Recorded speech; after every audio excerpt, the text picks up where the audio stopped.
Something about that Socks character just don't sit right with my Negro spirit. Fendi, like the bag.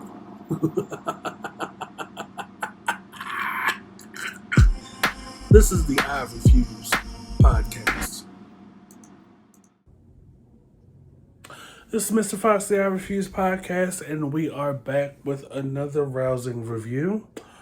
So, the last two episodes of FX series Atlanta, the first episode, the cancer attack, let's run through that real quick.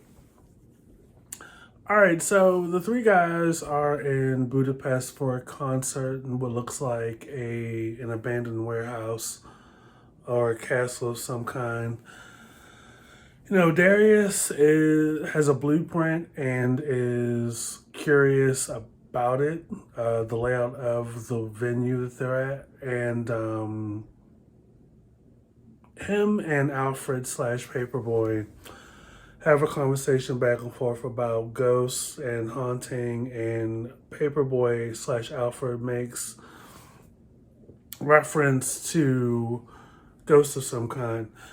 So the first half of the episode, you know, they're backstage, it's pre-concert, you know, Alfred has a meet and greet with a fan, and it's a little boy and his two parents. And, you know, he has the meet and greet. It goes fine. No big deal. And they go on about their business. The focus of the episode is the cell phone that Alfred has, Paperboy has, and they're trying to find it. Now, in this episode, it's a continuation of the episode The Old Man and the Tree.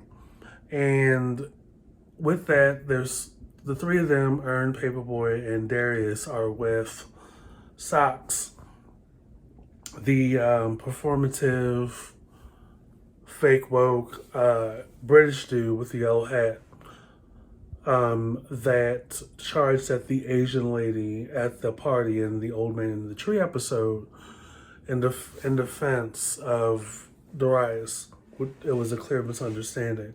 But again, performative antics by white people in, I guess, support of people of color is ultimately about self. So, you know, the meet and greet happens. At some point, Alfred notices that his phone is missing. They go back to the meet and greet area, or the backstage area, or the green room, or whatever, to look for the phone and can't find it. Ern seems to think that this boy with cancer has it. Gets wind that the cancer boy, is had a cancer attack, which I've never heard of that before, and is on his way to the hospital. Manages to catch up to the boy and his family as the boy is tied to a stretcher, in an attempt to delicately and passionately ask for the cell phone. He doesn't get around to doing it, but he has to get this cell phone for his cousin. So he goes over before they wheel the sick boy into the back of the medic van, and he pats the gurney down, lifts the boy up to look under him to see if he has the phone. Of course, there's a lot of panic. There's a lot of people that whip out their phones and record the situation because social media. And Ern is just looking around like, okay, maybe this isn't good. So he goes back to the green room, or the room where Paperboy is, and says, yeah, I don't think he has it. So at some point, you know, they trace their steps back even further. You know, after the concert, And one of them makes mention of the kid or the guy that was on stage before Paperboy went on stage. So they were able to trace the connection from this guy to, I believe, who was the promoter or the guy that manages the venue. And Earn is like, we need to find this guy. And then, they give the description, and the guy's like, "Oh, that's my nephew." Doesn't really have a whole lot to go on, but they managed to get a resume, and they call the guy directly. Earn calls the guy, and as a ruse, spins it in a way, the reason for the call, as a means to meet for a fan of his, of Paperboy's, to meet him. And the guy on the other end of the call is like, I think it's weird that you guys are randomly calling guys, fans of Paperboy. And the conversation goes pretty well until Socks jumps in, takes the phone, and goes full Dragon Ball Z on the phone call. Considers himself the white Liam Neeson. Mind you, Socks is a white British guy. So over the phone, that really wouldn't translate into anything extra special, extra intimidating. I fell out. Like the white Liam Neeson's already white. So, Alfred pulls the phone away from him, bitches him out or whatever, and I'm like, Sock so far is fucking up the thing. Like, if it's not enough for you to act out performatively at the house party at the old man in the tree episode, here you are just fucking up the thing. The goal is to try to get this phone back, and we're not entirely sure if this guy on the other end of the phone call has the phone. We want to try to get him here so we could see what it's all about. Nobody around is sure that this guy has the phone, but we got to follow every lead. So at some point, the guy comes in, and it's like a lanky white guy with a sweater. And I'm like, okay, where's this going to go? The second half of the episode, the guy comes into the room and essentially pushes a couple of, in my opinion, were Ern's triggers or Ern's buttons about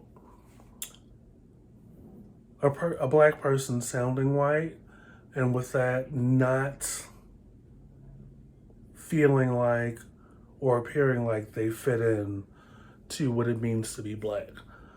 I caught that. Very, very awkward and off-putting, but there's a whole history or conversation around that where, if you sound like, if you're a black person, woman or man, and you sound intelligent, you don't use slang a whole lot, and you appear as though you're upwardly mobile or affluent, that automatically means you sound white. And with that, people have the perception that you will never fit in with other black people. Borderline offensive in my opinion, and I felt like Ern in that situation where it was just like, okay, this guy's kind of tapping into something that I wasn't ready for. So, during this scene, the white guy in the sweater, his name is Wiley, makes a couple of Paperboy lyric references that Ern and Paperboy find out came from a recording that Paperboy made strictly in the phone, which leads us to believe and them to believe that this guy is the guy that has the phone. Because why else would, how otherwise would he know about those lyrics? Rose was a high school girlfriend, you know, a really pretty girl that you can't trust because she had been fucking around with a high school friend of his. I was like, okay, we may be, it leads me to believe that we're on their side, Paperboy and Earn's side, about this guy. Like maybe he actually has the phone. And by this point, it's clear that this guy Wiley is toying around with him. Oh, you know, you have a phone. Why don't you use the where's my iPhone thing? Why don't you dial this number? And he calls out the number by number, and Paperboy knows that's his phone number. So the scene continues on. Paperboy asks Earn and Darius Darius to leave the room, and it's just Paperboy and Wiley. I almost wanted to say Whitey. They talk for a little bit. He tries to humanize the need for the phone to be returned. At some point, Wiley gets a guitar and starts singing the song. And Paperboy lets him leave. So the rest of the episode,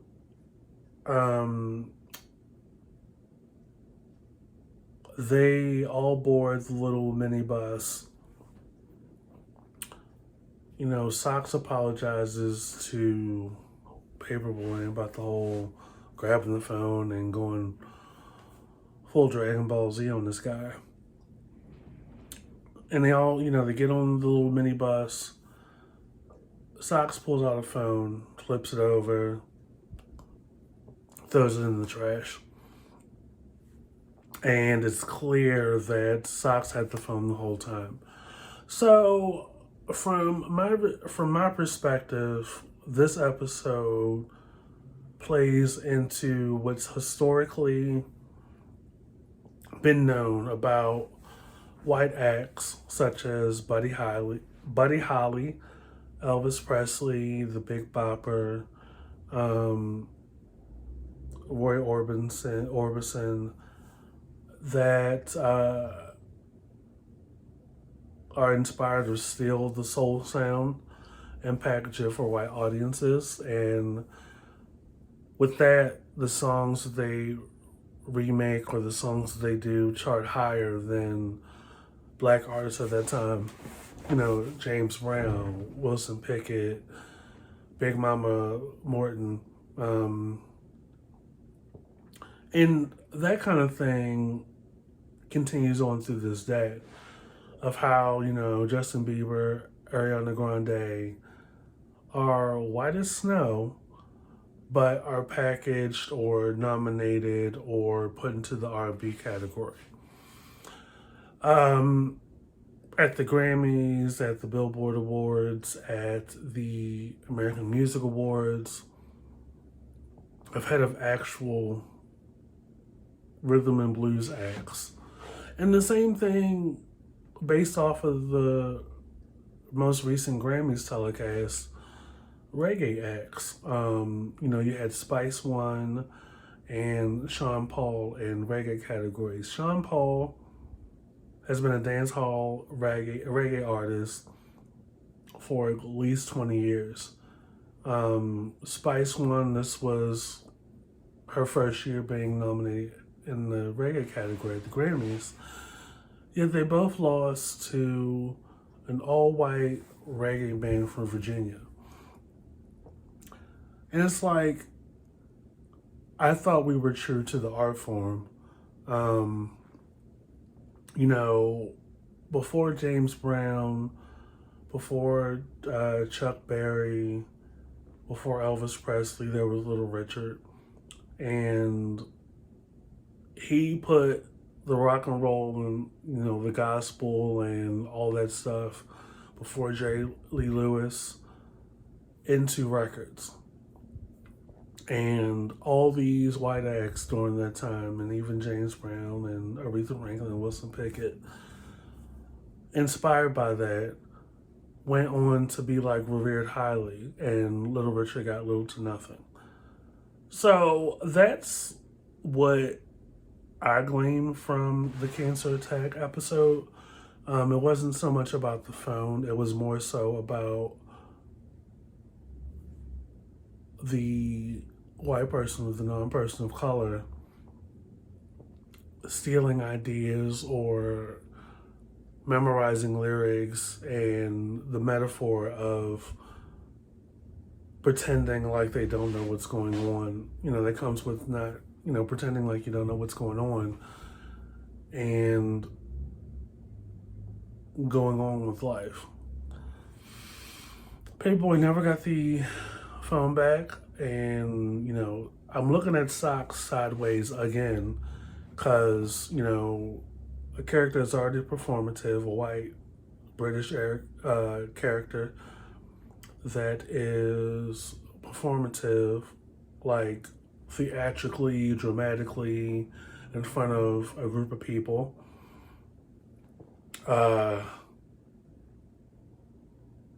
Going against, doing the absolute most, misconstruing a routine conversation that Darius had with the Asian lady in the Old Man in the Tree episode about how, black guys always hit on her or try to pick her up, so she just naturally assumed.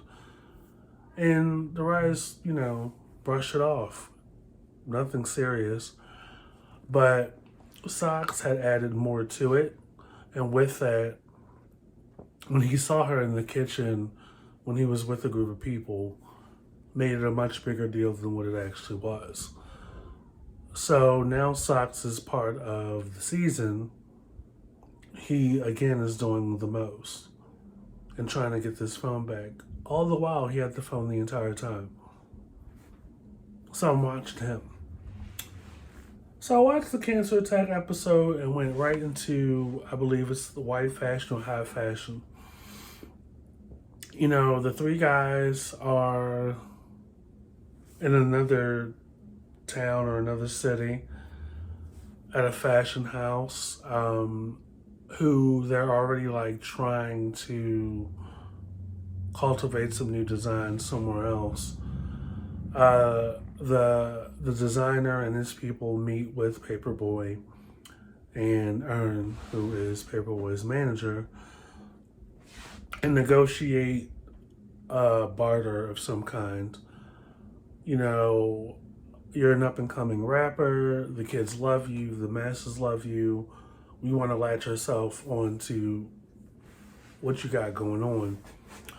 And Paperboy, being in this high fashion house, tries to maximize the opportunity. I want a tailor, I want, endless amounts of clothes for the next 3 years. I want this and that, this and that. And they appeal to him. So I guess the story B that plays out through this season, from a continuation from the Old Man in the Tree episode, is Van and Earn's situation. I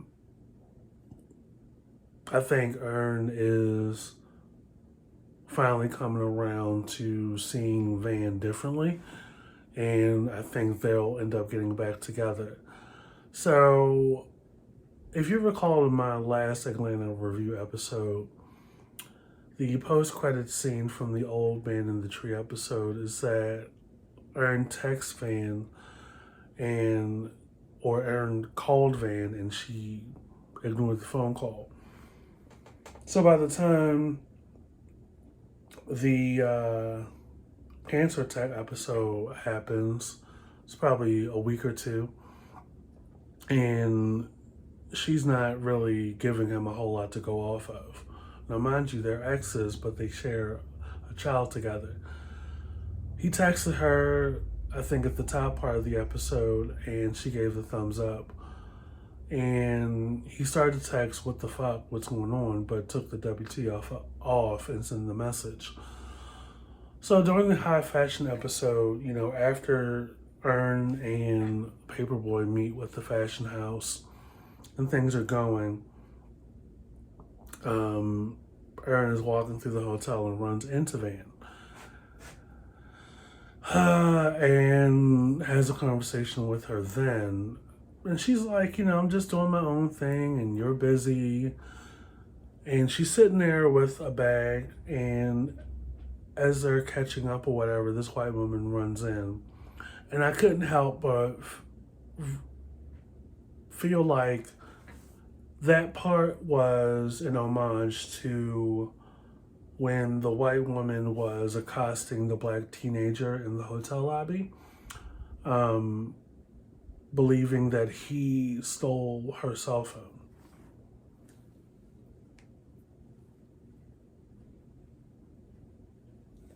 This happened, I think, last year before last.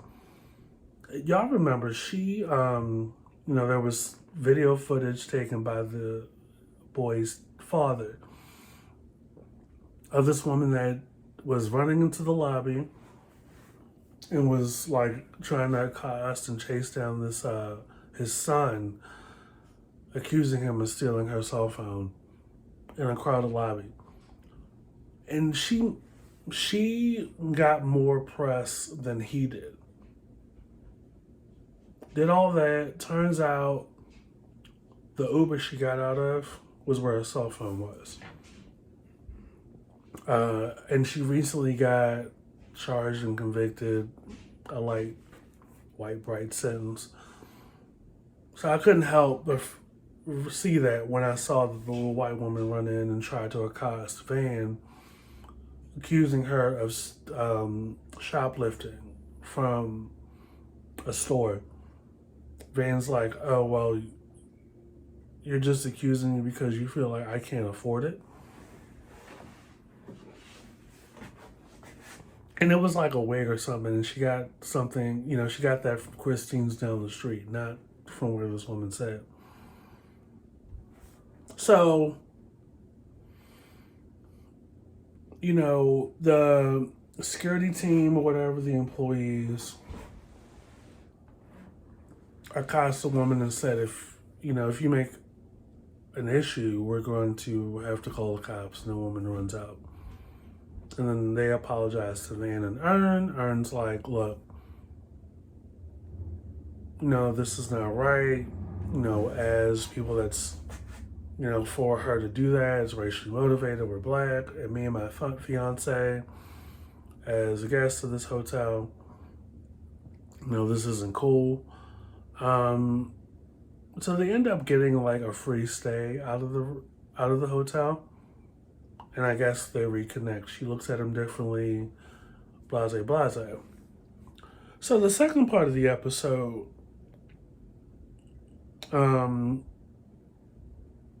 Paperboy gets wrapped up into this committee that is part of the fashion house, but they're all about social change. But during the roundtable that he's a part of, they're making these demands. More self-gratifying, more like, this is what I want out of the deal that we're going to present to Corporation XYZ. Paperboy's like, there's a person that's like, I want concert tickets. Another person's like, I want X amount of dollars. I want my book pushed, everything like that. And it made me think, that's an interesting coincidence, because this sounds like what people have been saying about the Black Lives Matter not the movement, but the people behind the movement. If you recall, like in the last month or so, there was news that came out that the organizers or the people that started the Black Lives Matter movement had a $6 million house, and people were kind of up in arms about it. But in my mind, I'm like, that house could also be their office, could also be shelter and a support system for displaced Black people and people of color, could be a caveat or a funnel, a place, a concrete place for people to come and make donations. Of course, on a superficial level, people hear, oh, $6 million house, and you're supposed to be a nonprofit doing all this positive shit. What's that all about? The story ultimately ended up dying down, but I was like, oh, this sounds like they're like taking a slight jab at the Black Lives Matter movement or any movement for the advancement of colored people. Could be the NAACP, could be Al Sharpton, could be Jesse Jackson, where it's like they don't technically have a job, a timesheet, a time card, so to speak, a place to go in and put their time card into a little machine that stamps the time, puts it on the wall, does the 8 or 10 or 12 hours, comes back and punches it again. These people are out here in front of the camera, on the mic, at the podiums, tied to political figures, and because they are the face of civil rights, a lot of Black people, powerful Black people, have them around. And, I know that Jesse Jackson is a reverend. I know that Al Sharpton may be a reverend or a pastor. And with that, a lot of speaking engagements, right? It's the image more so than the actual title. And I was like, as Paperboy was talking to the British Black dude who was effeminate, no shade, I dig it. And was at the round table with the other people, and they were making their demands. Somehow or another, the conversation turned to something, I guess, more inspiring for Alfred / Paperboy. And it inspired him, I guess, to make a TikTok. Why did the fashion house take the little TikTok or Snapchat, the audio part, and put it into like an all lives matter type of commercial where it was like the kind of white people who were mixed in with people of color and brown people trying to present themselves like they were down and they really knew what it was like to live in the hood and to be marginalized and to be under or misrepresented in the world and society. But it was like a Calvin Klein type ad. I said, they done bamboozled this man. I too would be bad like Alfred / Paperboy running into this overdone Sistine Chapel type room to bitch these people out. And of course, everybody else except the Black British effeminate boy got up and pushed Paperboy out. And, the guy was trying to appeal to him. He was like, take this opportunity to just get your money and start your own nonprofit. He was like, shit, I started my own. I got $100,000 out of these people. Started my own, wrote a book, started pushing it. So I feel like that's going to lead into something the rest of the season for Paperboy, where he may kind of fall back on the rap thing and do nonprofit stuff, or maybe get earned to start up the nonprofit stuff while he does the rap stuff. But that was interesting as I was watching the high fashion, white fashion episode. I was like, this sounds a lot like Black Lives Matter or civil rights nonprofits. Because it's like, there's nobody that I can think of that's been doing civil rights for 40 plus some odd years, or even 15 or 10 plus years, and they're not getting something out of it. And that's fine, tax write off or whatever, but that's not to say everybody that's part of the cause is living or spending frivolously. But I can understand, like, being on the outside, like the rest of y'all, thinking, oh, that has to be the case. Like, you're doing civil rights stuff, and we're under the assumption that you're doing it for nothing. Where do you get $6 million from? But then I had to think, like,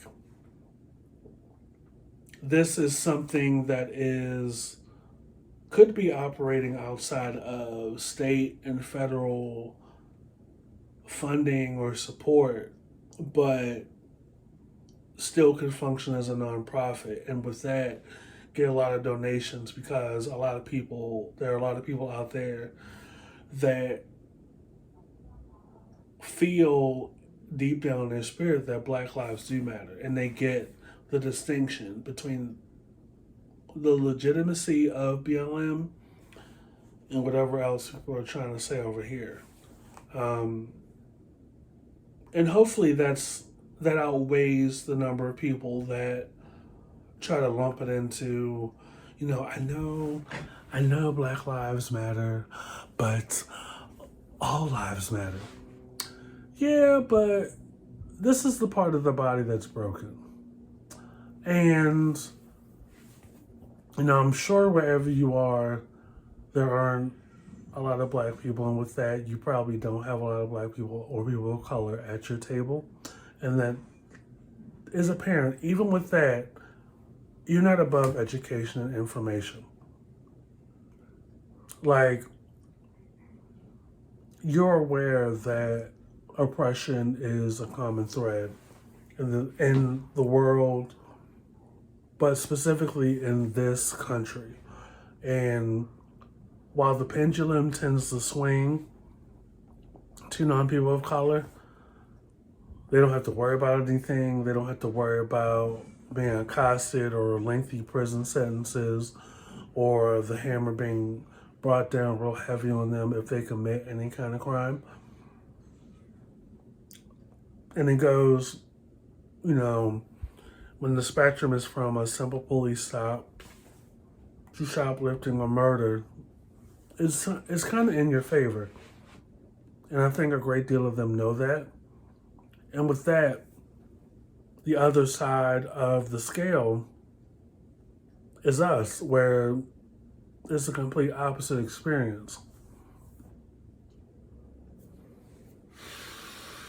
And I think the only way is for change to happen, is for more people that are privileged to open their eyes and their minds to being educated and informed,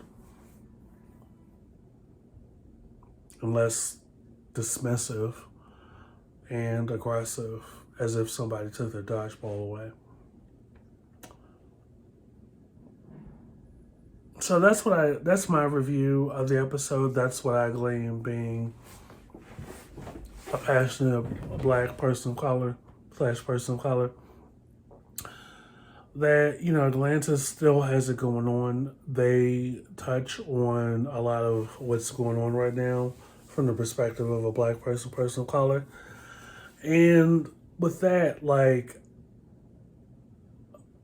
for a couple of years, I realized that I was surrounded by people, non-people of color, the whites, that either fetishize Black people, tolerated Black people, or were performative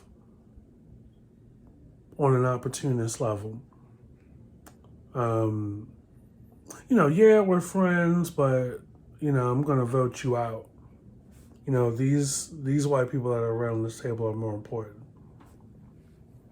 Like, people need to understand that with some white people, especially those that are performative, they only ride the fence but for so long, but they'll still say and do whatever and then go back on the other side with the rest of their white friends.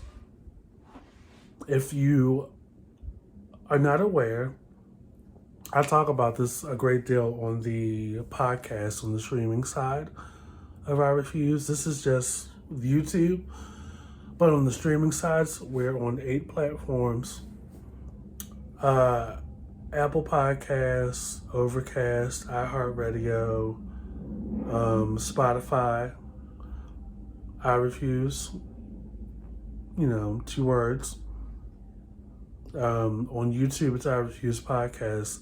But on the streaming side of things, I really, specifically the Parks and Recreation episodes, I actually just did part 3.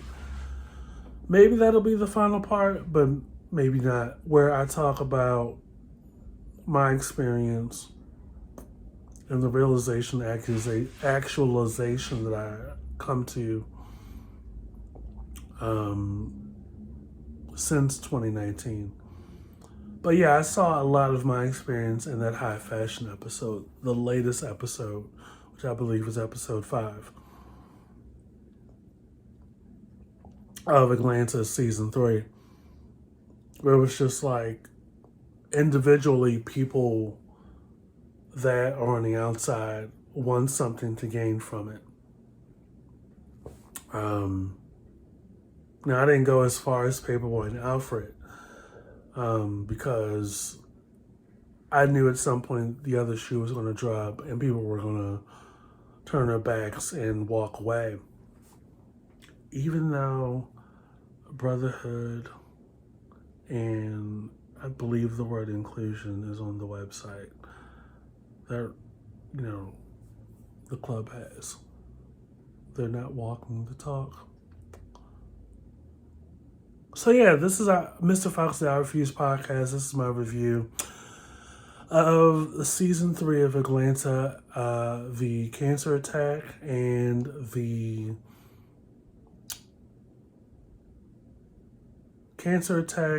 high fashion or white fashion episodes. The latest 2 episodes of season 3 of Atlanta. You guys take it easy. Follow and subscribe wherever you see us. We're on Twitter, I Refuse Podcast, all one word. Instagram, I Refuse Podcast. Remember to put the underscore between the words. We're also on streaming platforms. 8 streaming platforms. I Refuse. It's the cover photo is this face, in red. And it says I Refuse Podcast. You can't mute the truth. So here we are. You guys take it easy and be well. Bye.